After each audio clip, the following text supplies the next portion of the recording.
नाम है आपका? डीजे दिलीप मरकाम। दिलीप मरकाम भाई लगमा वाले। गाने मिक्स करने का दिलीप बाबू का दाएं बाएं हाथ का खेल है।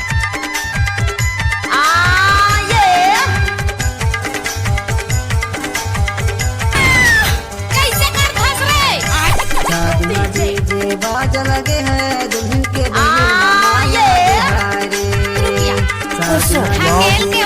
लगे हैं मामाया लगे हारे। हमारे नए नए वीडियो गीत संगीत सुने देखिए बट हमारे रिमाइंडर यूट्यूब चैनल को लाइक शेयर सब्सक्राइब करें। थैंक यू वेरी मच।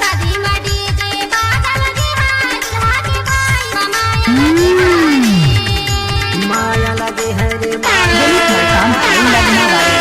माया लगे हारे माया लगे है रे माया लगे हाय माया लगे है रे माया लगे हाय।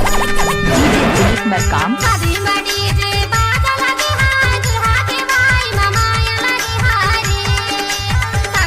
ओह yeah।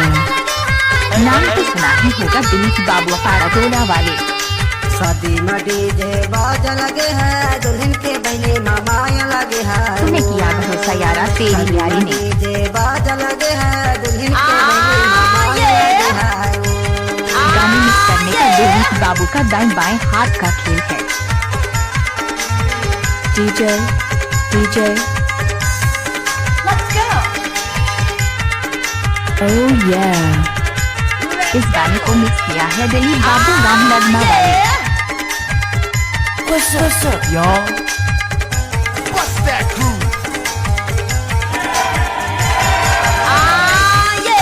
पहले साड़ी कढ़ाई वाली पहले साड़ी कढ़ाई वाली दुल्हन के बहने बड़ाई वाले डीजे मरकाम भाई। माया लगे है दुल्हन के बहनी माया लगे है माया लगे है दुल्हन के बहनी माया लगे है। डीजे बाज लगे हैं इस गाने को मिक्स किया है दिलीप मरकाम भाई लगमा वाले। शादी में डीजे बाज लगे हैं दुल्हन के बहने मामाया लगे हारे।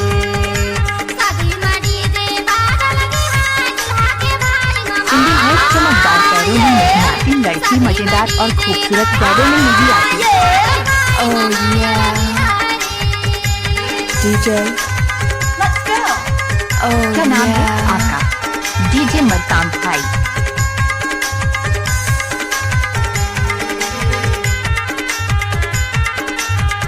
आई लव यू जाना I love you.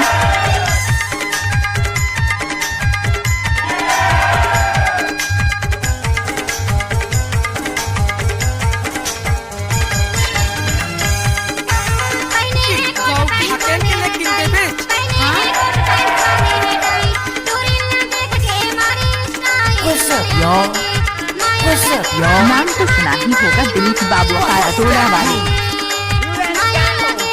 DJ DJ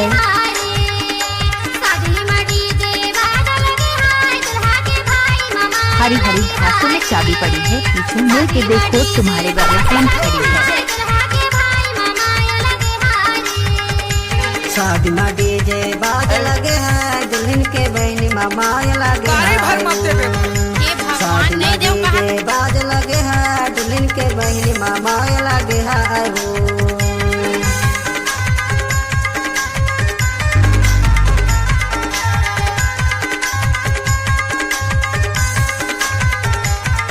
गाने मिक्स करने का दिलीप बाबू का दाएं बाएं हाथ का खेल है।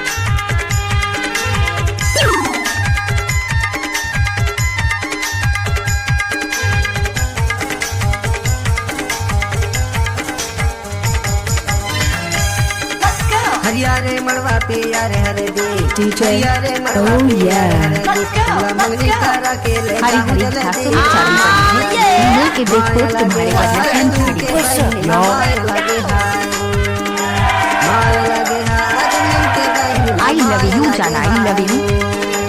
शादी में डीजे बाज लगे हैं दुल्हन के बहने मामाया लगे हारे।